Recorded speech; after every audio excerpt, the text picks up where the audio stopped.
Welcome to the Bulwark podcast. I'm Charlie Sykes, joined by my colleague Amanda Carpenter, and we're going to try to be a little bit upbeat today. I think our chances of succeeding are slim to none, but we're going to try. I promise. So, good morning, Amanda.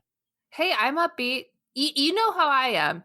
The dumber things are, the happier I am, because I think it's a sign we can turn it around better. Oh, okay. We're gonna come back to that. Hey, I just want to remind people that we have our Thursday night Bulwark Plus live stream tonight at 8:00 Eastern Time, 7:00 Central Time, and it's the team, and we have a lot to talk about, including I think the fallout from the Liz Cheney thing is. I think that's still ripe. So that is you. If you're a member of Bulwark Plus, you can access us live. We post it later. Looking forward to all of that. So today was a weird day, you know, because I'm in Central Time. If I'm on Morning Joe that first hour, I have to get up at 4:00 in the morning. 4 a.m. That is 0 dark 30, and it's okay, but it's gonna be one of those days where I was up at 4:00, and then at 7:00 Central Time, I'm going to be doing the Bulwark live stream. So it's going to be one of those long days. Get your coffee ready. Come on now. Well, I think it may be a 5-hour energy day. And the other thing is, I get up at 4 in the morning, and I have these deep thoughts about what happened. And I said that the defenestration, I'm overusing that word, but I like it so much. The defenestration of Liz Cheney was cowardly, dishonest, and politically stupid. And made some other comments about Kevin McCarthy and the way he behaved yesterday. And you know what? 95% of the responses I got in social media were about, Amanda. I don't know. They wanted you to tell them what defenestration was? No, I didn't use that word. I saved that for my newsletter and for the podcast. Do not try that on cable TV. No, I had all these. You tried some things on cable. Okay, so I have tried some things on cable. That is true. I did use the term fluffer in relation to Lindsey Graham, but I have to retire that. No, 95% of the responses I got were about the picture of my dog on the mantle behind me. It's on TV, it's like people go, I didn't hear a thing you said because I was looking at the picture of that old dog. And can you tell me a little bit about that dog? His name is Pete. He's 16 years old. He's blind and deaf, but he is living his best life. And he really does enjoy all the social media attention late in life. But that Charlie, is kind of. you should try being a woman on television for 5 seconds. I knew you would get this. Because then it's your earrings. Your hair was too fluffy. Your makeup looks too bright. Your lighting is bad. Your shirt, where'd you get it? Why is your V-neck so low? Why isn't it high enough? Anyway. No, I've noticed this. Win. So we do the Bulwark live stream, and all sorts of insights and people really reaching deep. And I would say about 60% of the responses we got are, Amanda Carpenter's hair is so fantastic, right? Well, fine. It is. Yeah, that's fine. Okay, so one of the complaints that we get occasionally, and I understand it, is that we can be excessively negative. We spend a lot of time talking about how the Republican Party has lost its mind, the latest episode of craziness or of corruption. And I certainly get that. And people want to know, okay, so what's the answer? What's the answer? And, there is no easy answer. But I do want to highlight something that happened today. I mean, spoiler alert, it may feel like tilting at windmills, but I think it's a worthy effort. And I'm glad to offer my support for it.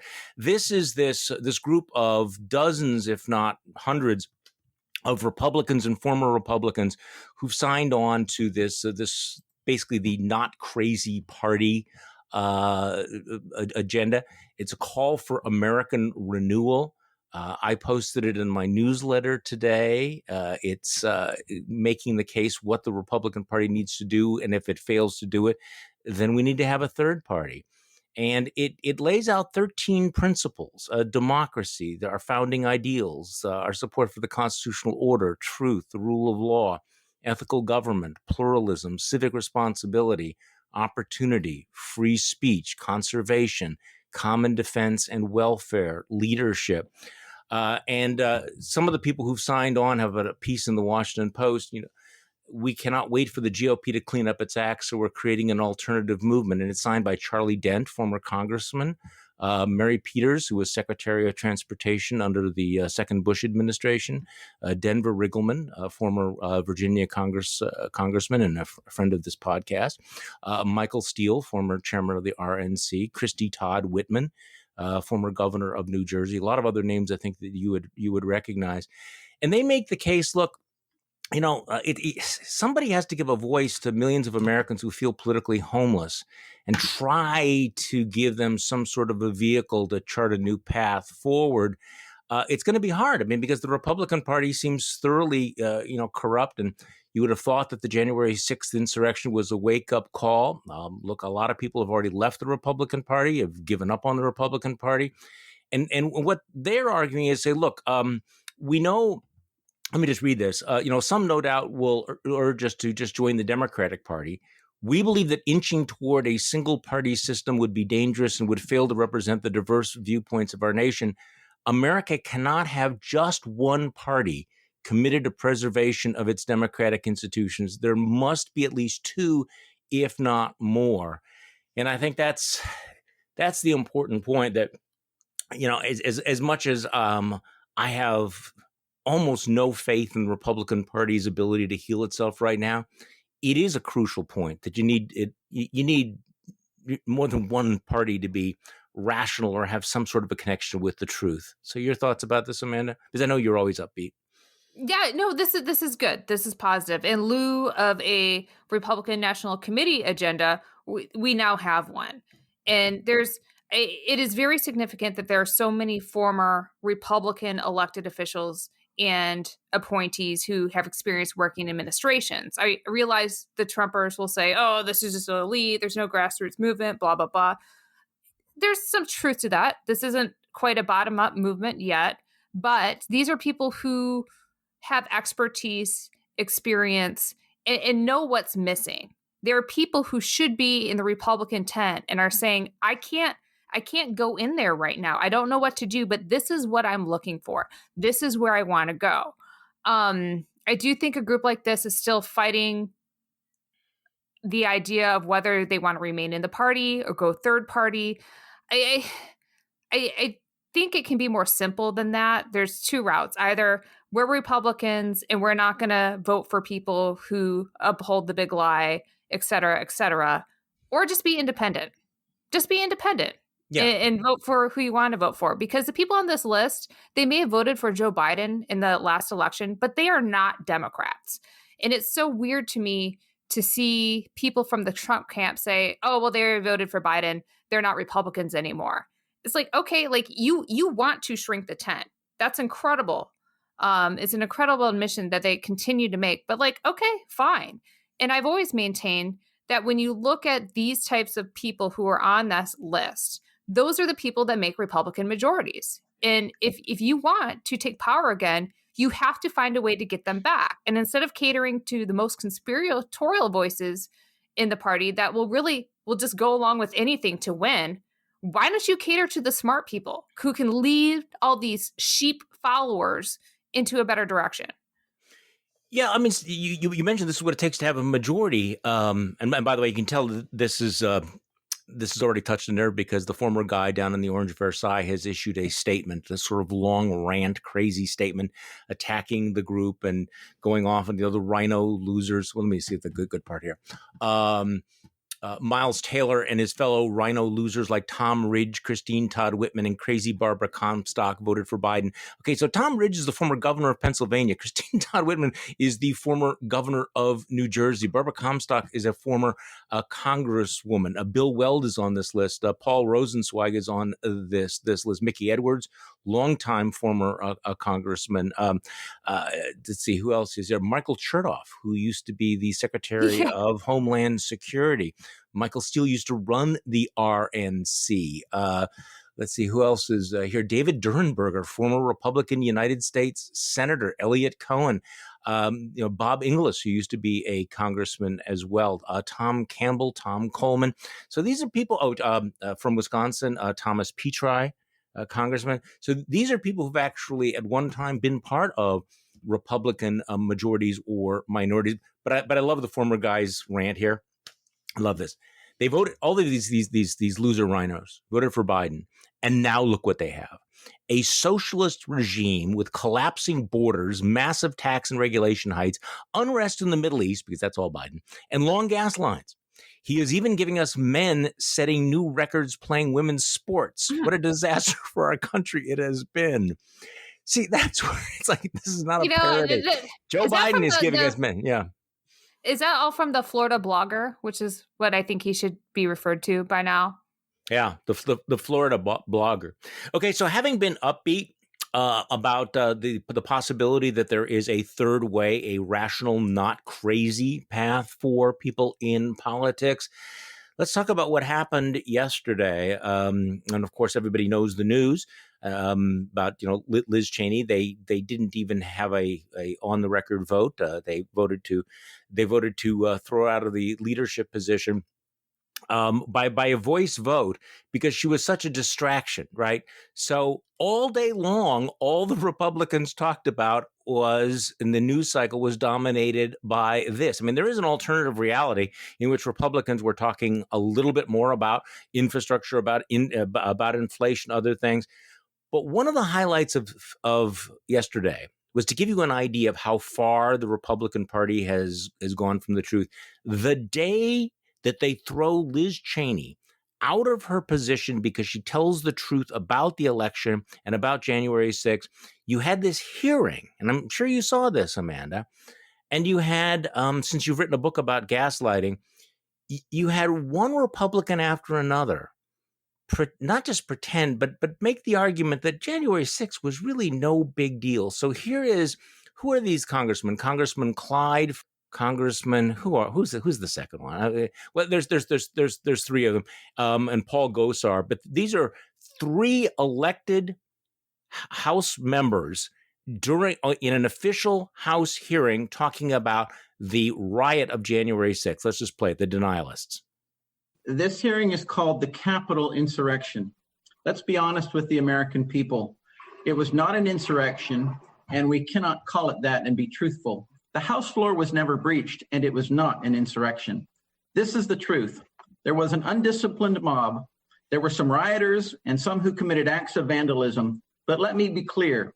There was no insurrection, and to call it an insurrection, in my opinion, is a bold-faced lie. Was January 6th an insurrection, or could it be more accurately described as a mob of misfits committing disorderly conduct, violent entry, civil disorder, vandalism, unlawful entry, etc.? The crimes that these people were actually charged with. I've repeatedly asked for the Capitol footage from before and during January 6th. Such footage would provide answers, could contain exculpatory evidence regarding the outrageous accusations against members of Congress, and most importantly, exonerate the many Americans who peacefully protested and never set foot in the Capitol.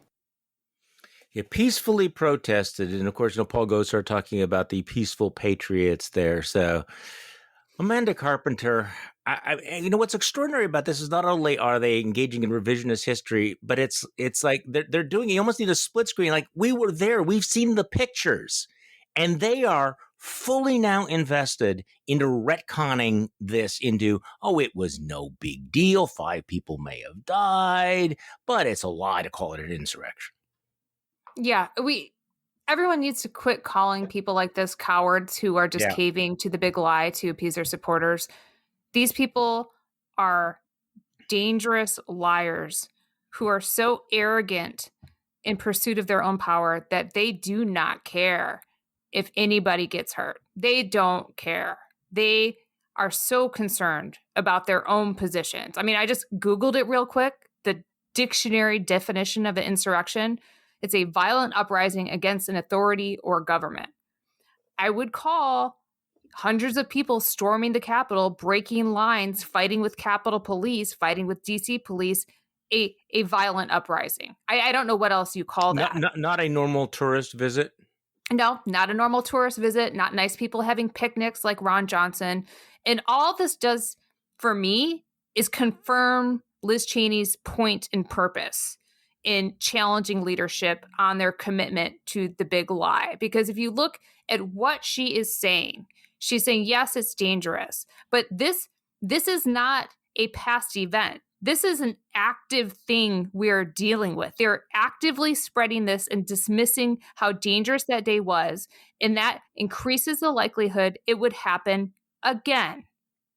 Oh, I think, yeah. The likelihood it would happen again. Donald Trump, every time he blogs or gets somebody to listen to him, he brings up how he didn't lose the election again, whether it had to do with Georgia, Arizona, Michigan. This is an active lie that we have to actively fight. That's why I am not despondent whatsoever about what happened to Liz Cheney yesterday. I am happy because finally we are having this conversation. She has somebody who is so committed to it that she is staking her entire professional reputation and life on it. She is going to make this a national message, and she doesn't care. We haven't had that before. We didn't have that last year. January 6th changed that for a significant number of Republicans like Liz Cheney, who was on the team for Donald Trump in November 2020, like Adam Kinzinger, who voted for Trump in 2020. And now we have people who have looked at all these lies and saw that there is a price to it. So I am happy because now finally we have someone to organize with who can do something in Congress. And that is going to be the January 6th commission. I know maybe it's annoying. Maybe I sound like a broken record on this, but there is so much potential for upside here.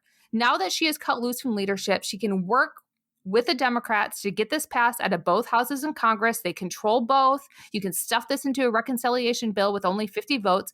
Biden is going to sign it. And the way that she wants to design it is that so that no current member of Congress can be involved. There are so many formal Republicans with legal, investigative, analytical experience who will willingly serve on this commission because I don't think we have even scraped the beginning of our understanding of what happened that day. I mean, I want everybody listening to consider the fact that this attack went on for 3 hours without President Trump doing anything.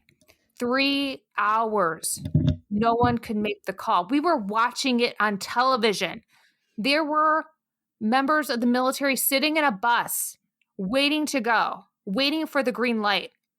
And the White House wouldn't give it to them. We need to flesh out that story. We need to flesh out the story of how all those people got there that day. This was organized. It was not spontaneous. It was planned. And so let's talk about that for the next year.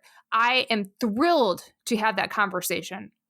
Well, yeah. And one of the other things that's happening, of course, is that the Republicans are mainstreaming the idea now, and it seems bizarre, that the rioters are the victims here. So this Jody Hice, who's running for Georgia's Secretary of State with Trump's support, is also a congressman. He said it was Trump supporters who lost their lives that day, not Trump supporters who were taking the lives of others. So you see, they're the victim.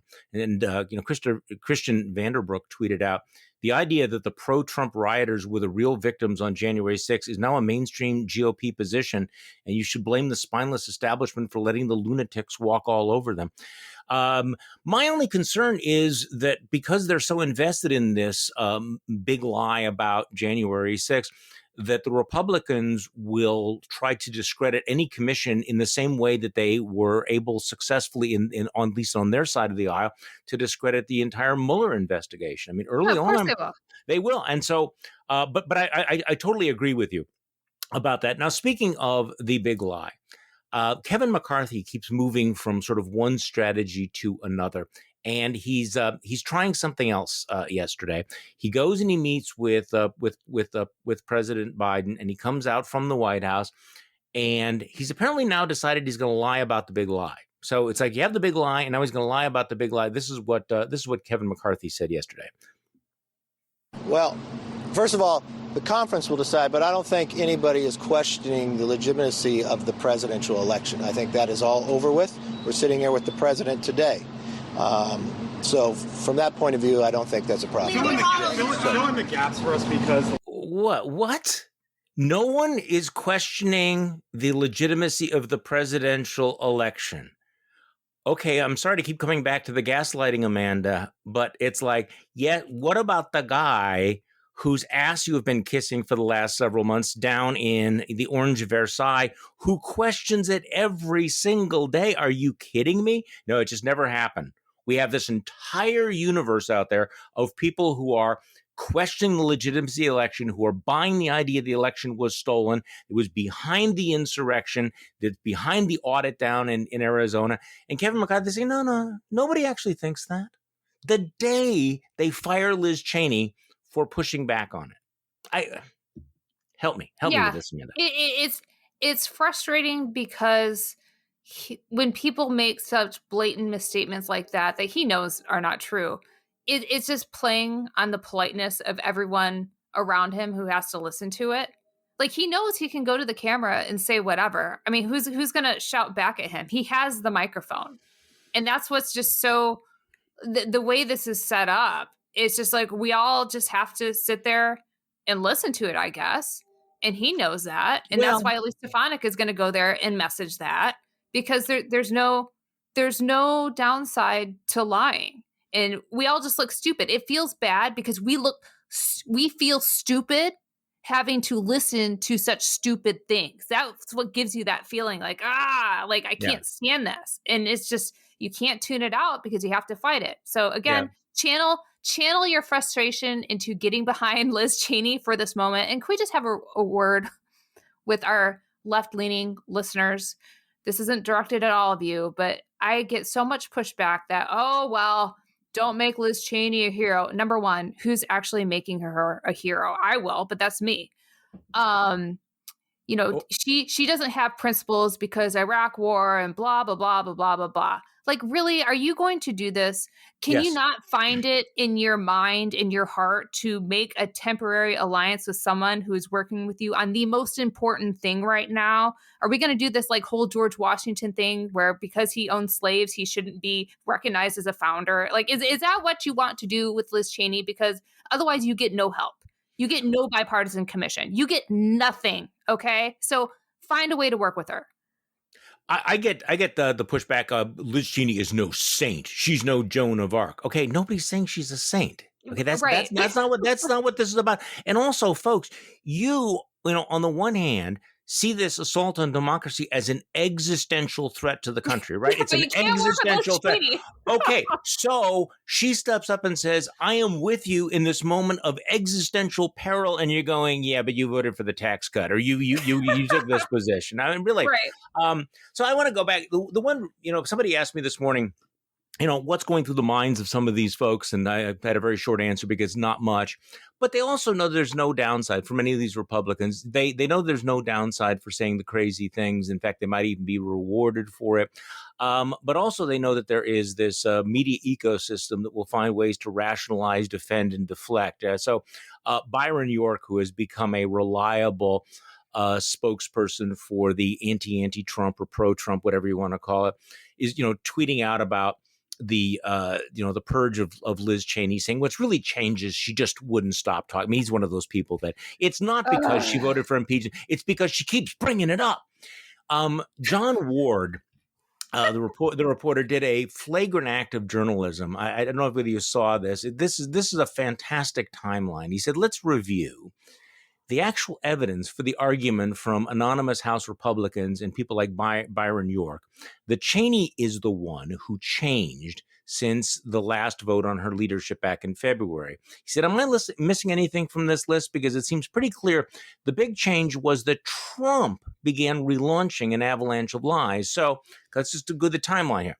So January 13th is the impeachment vote. February 3rd, Cheney wins her leadership vote 145 to 61. February 24th, she makes a statement on CPAC, which embarrasses McCarthy. February 28th, Trump's CPAC speech. And then he goes through the list of all the times now that Trump has issued statements claiming the election was rigged and stolen. March 20th, April 2nd, April 4th, April 5th, April 6th. Sensing a pattern here. April 12th. April 23rd, April 24th, 4 statements, April 26th, 2 statements, April 27th, May 3rd, which Trump called the 2020 election itself the big lie. And Cheney responded with one tweet, May 5th, May 6th, May 7th. Trump attacked Cheney on April 14th, April 27th, May 3rd, and May 5th.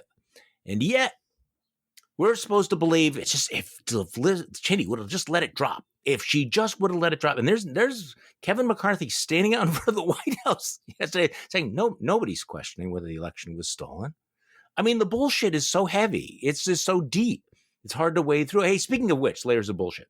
Mitch McConnell actually went on Fox News and got some tough questions. So he's on with Bret Baier.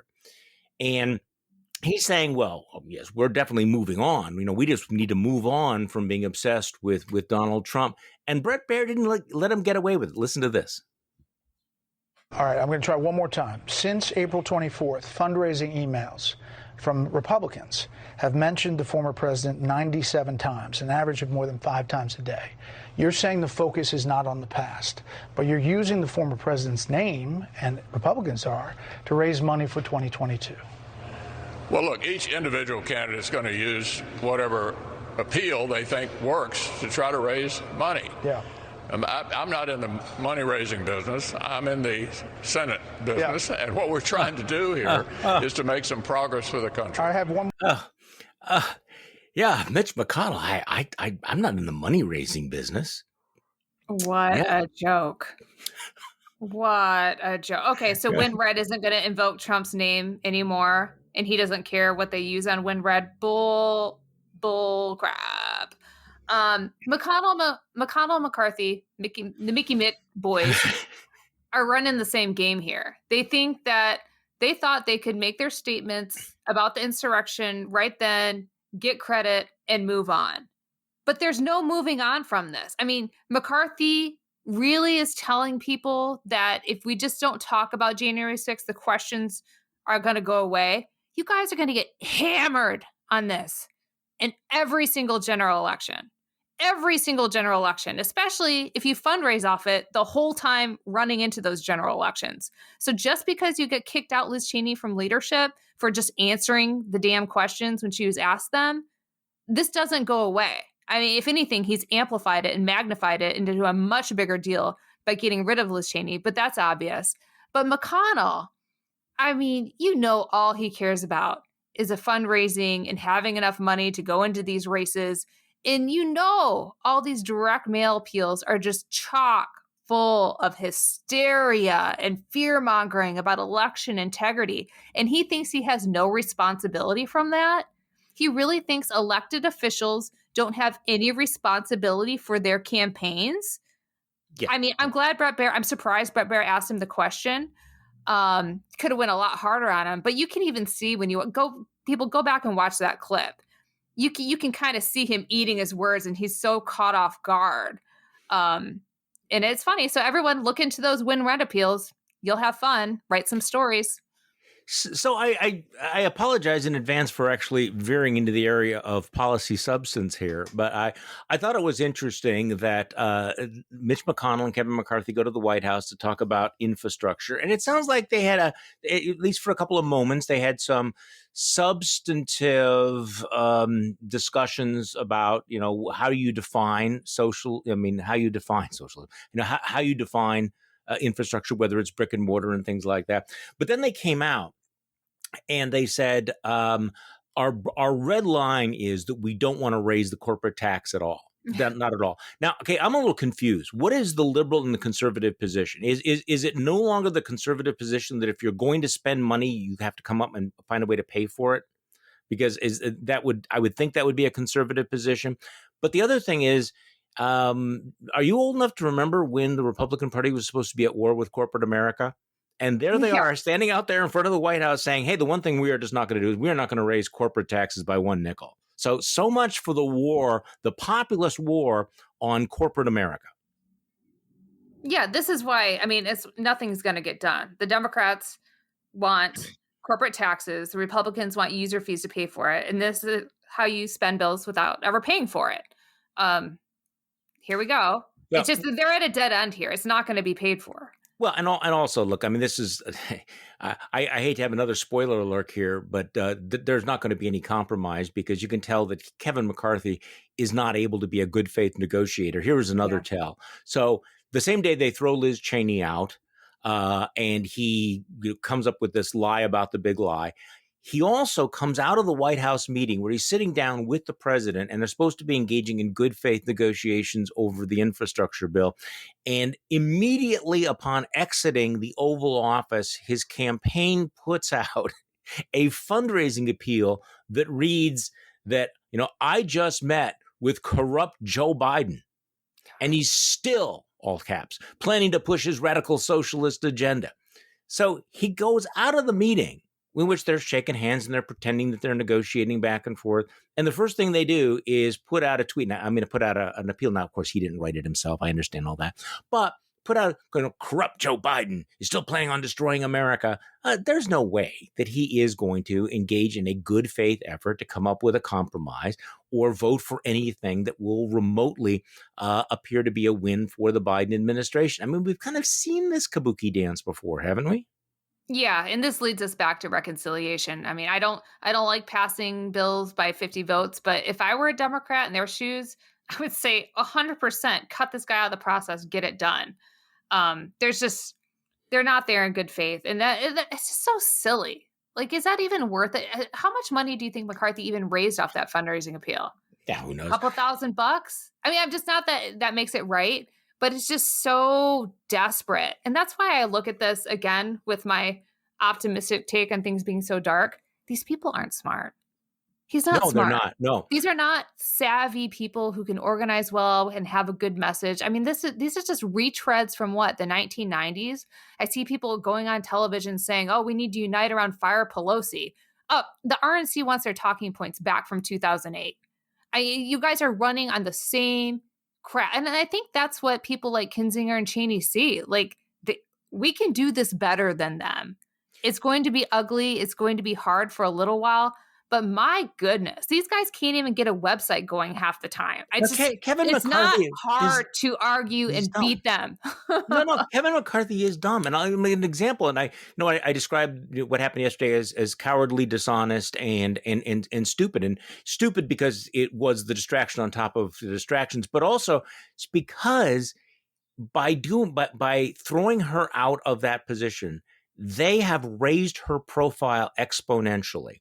Yeah. As far as I could see, it looked like, Liz Cheney was everywhere. She was getting, interviews, primetime television interviews with the network anchors. She is bigger than she's ever been before. What percentage of American voters outside of Washington, D.C. knew who Liz Cheney was before a month ago? No, they probably knew, maybe Dick Cheney's daughter. But 5%. Now, I'm not saying that she's a household name right now, but she's much in a much better position to attract public opinion, to make speeches, to raise money, as you point out, for people who think that you're being engaging in irrational exuberance here, which I of course would not do. But get this, she is a much bigger voice than she was before, and right now she is the most prominent never Trump voice in Congress right now among the Republicans. Yeah, but get this. That wasn't even the only dumb thing Kevin McCarthy did. Did he even install a replacement correctly? Is Elise Stefanik a sure thing to be Liz Cheney's replacement right now? I think it's probably going to happen, but now Chip Roy and others are mounting opposition because, guess what? She's a transactional grifter and she has no real conservative policy chops. The moderate liberal from upstate New York may not be the best conservative messenger. No way. No way, guys. And so I just, here's a question for you, Charlie. How long do you think McCarthy stays on as minority leader? I kind of don't even think he makes it till the end of the year. I have no idea. I really don't know. But I do find it interesting that there were some conservatives who went, wait, okay, so we're with you in getting rid of Liz Cheney because, of course, it's all about Trump, and the one thing that you have to go along with is Trump's lie. Because, by the way, this is not. I want to keep repeating this. This is not just a matter of loyalty to Donald Trump, because Liz Cheney was very loyal to Trumpism. Yeah, she's not a never Trumper. No, this is very specifically loyalty to Trump's lies about the election. This is the one thing that you cannot tolerate. So there were these folks like Chip Roy who were willing to go along with canceling her, but are going, what, this Elise Stefanik? Why Elise Stefanik? I mean, because the one thing about Stefanik that is, I think, the most obvious is that she's not subtle in the cravenness of her ambition, in the rawness of her ambition, her willingness to shirk principle. And her votes are far more liberal and moderate than Liz Cheney. Not that it matters. So, is Chip Roy going to run against her? Is there going to actually be a candidate against her? Do you know? I mean, what do you think? It seems like he's shaping up to be a protest candidate. I mean, he fired off a big letter to the conference outlining all her liberal votes. Here's the thing. I mean, this is why I kind of think Kevin McCarthy doesn't make it, because everything is in shambles. So, okay, you got rid of Liz Cheney over the big lie so that you could wed yourself more to the lie for 2022, but openly deny it. And the person you are installing her with is a liberal squish that will be hated by maybe a third of the conference, the Freedom Caucus guys. And so now you have somebody like Chip Roy, who was for getting rid of Liz Cheney over the big lie, even though he actually agrees with her that the big lie is bad for elections and didn't go along with objecting to the certification. But those guys didn't really get their stuff together enough to beat Elise Stefanik to locking down all the votes to getting the position. And so, you have all that. In the meantime, you have Matt Gaetz, who I guess may or may not be indicted soon. You have Marjorie Taylor Greene calling AOC a terrorist in the halls of Congress. You have I want to talk about all that in a these minute. guys denying the insurrection. Who's that guy? The guy from Georgia we talked about earlier. Apparently he's packing his holster around Congress wherever he goes. It's kind of a madhouse. Kevin McCarthy's a hot mess. It's a hot mess over there. Well, he's been a hot mess for some time, and I want to underline this, but we're just not throwing out random insults here. I'm really struck by the fact that Kevin McCarthy is really dumb, that he's not a smart man, and there's a reason why when he was poised to become speaker last time, he took a pass on it, and I'm trying to think of what were his great moments. The only thing I can remember is that he was the guy dumb enough to take the job. Yeah, well, exactly. So can we talk about this Marjorie Taylor Greene story? This is amazing. Let me just read you the account from the Washington Post, because this happened yesterday on the same day that you had Republicans behaving as bizarrely as possible.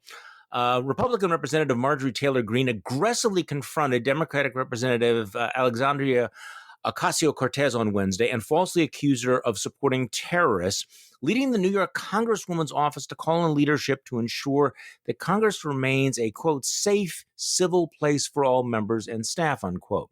Two Washington Post reporters witnessed AOC exit the House chamber late Wednesday afternoon ahead of Greene, who shouted, "Hey, Alexandria," twice in an effort to get her attention. When AOC did not stop walking, Greene picked up her pace and began shouting at her and asking why she supports Antifa, a loosely knit group of far-left activists, and Black Lives Matter, falsely labeling them terrorist groups. I don't know about, Antifa. Greene also shouted that Ocasio-Cortez was failing to defend her quote-unquote radical socialist beliefs by declining to publicly debate the freshman from Georgia. "You don't care about the American people," Greene shouted. "Why do you support terrorists and Antifa?" So can we explain what this is all about? Oh, I assume Marjorie Taylor Greene had a camera crew behind her to film it, just like she did when she stalked that Parkland student. Gun rights activist. This is her deal, right? Right. This is her thing. Apparently, she was out of the spotlight for more than 5 minutes, and felt that, hey, over here, me, I can do some crazy shit too. And you know what? Debate me, AOC. It's just she's a walking Twitter troll reply guy. But it's a win for both of them, isn't it? Because if you're Marjorie Taylor Greene, you want to be the foil for AOC. And if you're AOC, you want Marjorie Taylor Greene going complete batshit crazy on you. I'm not sure AOC wants this. No, she doesn't want it, but they're both going to raise money on it, and it's going to work for both of them. I'm not sure this. I think this does. I mean, I'm just saying, if I'm AOC, you don't want to be the person tangling in the mud with Marjorie Taylor Greene and getting into anything that links your names together. Yeah. That's where I would be. I'm not trying to say that it's both sides. I'm just saying that there's a certain, this is theater. It is the outrage theater. It is the artificial theater. And Marjorie Taylor Greene, who has no actual responsibilities in Congress anymore since she's been stripped of her committees, is just going to go around harassing fellow congresswomen like she did teenagers who had been involved in school shootings, because that's what she does. I mean, her playbook is not deep. It's not a thick book, is it? I mean, you could put her playbook on a postcard. But it's amazing. My children's school has a more stringent and enforced code of conduct than the House of Representatives. It's kind of amazing. I mean, I'm not saying, I'm not for free speech discipline and all that, but really you run around yelling at other members like that. It's just so low class. And the Republican conference, the one that voted by voice vote to get rid of Liz Cheney, is not going to have a discussion or a vote about Marjorie Taylor Greene, right? Or about any of these other, retromingent hacks who are suggesting that January 6th wasn't that bad. There's no problem with any of that. So you had a piece yesterday that you fired off for us at the Bulwark, The Silence of the Sheep. I was really struck by that I know that they're mad at Cheney, but you had sort of a 1-2 punch. She gives this very eloquent speech on the floor of the House. None of them, with the exception of one guy, stayed on the floor to listen. None of them wanted to hear that. And then yesterday morning, they had the vote. Nobody wanted to go on record. As you point out, no one was willing to put their names on the record against her. And it was these big men who were constantly talking about, we fight, and we're so manly and everything. They wanted to shiver, but they just didn't want to confront her or debate her or have their names listed. It was kind of remarkable, wasn't it? Yeah, it's telling that they can't take her head on. Yeah. And this is the value in Cheney making those arguments as an actual conservative Republican with a solid voting record. I mean, you cannot dismiss Liz Cheney as some squish chasing the cameras. That is not who she is. It's not who she's been. She's doing interviews now, but she has never been a glory hound to go on Fox News and to go to CPAC and give speeches. That's not who she is. And that speech was incredible the other night. I think it would have pained them to hear it and to sit with their conscience as she's telling them what is so plainly and obviously true. And they know in their hearts, they share the same values for the success of America. And so they can't say anything. They just run. And no one was willing to make an argument against her after, until Donald Trump started blogging again from Florida, because they're hiding behind Trump, and they'll keep hiding behind Trump. But they cannot avoid the questions that she is raising if she's successful, because they have to do with the fundamental underpinnings of our democracy and country and what makes America great. You can't get around that. And so I find it so not interesting, but it just makes me excited, because we've got him on the run. We've got him on the run. I was thinking yesterday, one of our readers reminded me about the speech that, this will sound a little bit wonky here, the speech that Margaret Chase Smith gave on the floor of the United States Senate back in 1950, and our colleague Jim Swift had done a piece back in 2020 about this, and he wrote, "It's time for another declaration of conscience." And it was the 70th anniversary of this classic speech where Margaret Chase Smith, United States Senator, the only woman, and she was a freshman, she stood up and she challenged Joe McCarthy, the red baiter. This was her, basically her major speech. And she said, "Mr. President, I would like to speak briefly and simply about a serious national condition. It is a national feeling of fear and frustration that could result in national suicide and the end of everything that we Americans hold dear. It is a condition that comes from the lack of effective leadership, either in the legislative branch or the executive branch." And she goes on and she talks about, the basic principles of Americanism. what liberal democracy entailed: the right to criticize, the right to hold unpopular beliefs, the right to protest, the right of independent thought. And then she went after Joe McCarthy, her fellow Republican. And we remember it even more than 70 years later because it was such a statement of conscience. And it really did challenge the conscience of the Republican Party. And think about the contrast. So Margaret Chase Smith was not expelled from the Senate. She was not stripped of her committee assignments. Ultimately, Republicans did find the moral fortitude to turn against Joe McCarthy and voted along with Democrats to censure him later in the decade.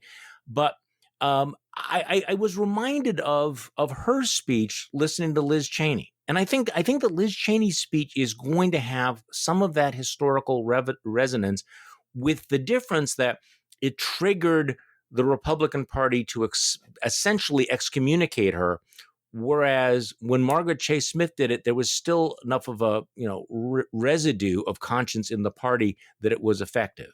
So they're interesting bookends for me. Yeah, and of course they're both women. That doesn't surprise me.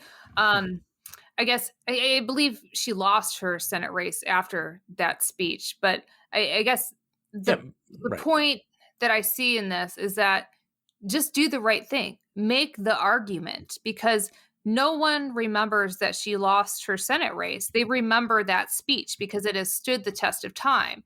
And what I find so annoying, in the seconds after Cheney delivered her speech, immediately all the politicos were asking, well, is this going to work? Is she going to win? What's going to happen? Who cares? It's the right thing to do. Politics is a dynamic thing. You have to make arguments to make things happen. You have to be willing to test theories in order to make them true. The idea that because Donald Trump has a grip now in the Republican Party, that will remain forever and true through 2024 is such an obscene concept to me. I mean, we're talking 4 years from now. Think of all the things that can happen. But somehow everyone's supposed to lay down and submit and not do anything to change things in those 4 years. And so don't ask me, is this going to work? Instead, let's do the right thing and see what happens. Oh, I totally agree with you. And by the way, can I just push back on you a little bit here? Yes, please. Because Margaret Chase Smith was reelected. She gave that speech. She entered the Senate in January 1949. This was 1950. She served in the United States Senate until 1973. Okay, I don't know why I had that in my head then. So not only was she not expelled by her fellow senators, but the voters kept returning her, and she was an icon, into the 1970s. And I think she died in 1995, just short of the age of 100. But you're right. Even if she had been defeated, we would still be remembering her for her act of conscience. And it would be interesting. Here's a funny thing. After the speech, McCarthy called her and her supporters Snow White and the Six Dwarves. So we're dealing about with the same level of rhetoric when it comes to the haters. See, that's awfully interesting because doesn't that sound so Trumpy? It was that dumbed down sort of crude insult that he would throw, and it didn't work. So I was just thinking, if you ran through a roster of all the other members of the United States Senate from that period, I wonder how many of the people would be talking about today. I mean, really, and again, maybe people just don't care about history. But I sort of get the sense that, we kept asking this during the Trump years. Well, aren't people concerned about the verdict of history? And I think that what Republicans basically said was, history's schmistery. We don't care. We're all going to be dead anyway, so it doesn't matter. But she's one of the perfect examples, because there's no article, there's no reference to Margaret Chase Smith that does not include that June 1st, 1950 Declaration of Conscience. And I think that what you had from Liz Cheney this week was a 2021 version of her Declaration of Conscience. And it wasn't just about her. It was a challenge to the Republican Party. How will this party respond to that? And I think we've seen short term what the answer is. Long term, I'm thinking it's going to play a lot differently. I'm guessing the history is going to remember Liz Cheney very differently than Matt Gaetz. That's just, but I'm just willing to go out there on a limb. So Amanda Carpenter, what else are you keeping your eye on this week? I'm still just watching January Commission stuff like crazy. I think that is going to be the most interesting development through the next year. I noticed Cheney was reiterating her commitment to it in interviews this morning. Pelosi was making quiet noises about it as well. So I think there's big things happening on that front. I certainly hope you are right. Amanda Carpenter, thanks so much for coming on the podcast. We always enjoy having you on. Thank you. Especially because no one's going to comment on your hair or my dogs, because it is just pure. Thank you all for listening to today's Bulwark podcast. A reminder about the Bulwark live stream tonight. And if you're a member of Bulwark Plus, you can access that at 8 o'clock Eastern Time, 7 o'clock Central Time. If you're not yet a member of Bulwark Plus, you have plenty of time to join. We'll be back tomorrow, and we will do this all over again.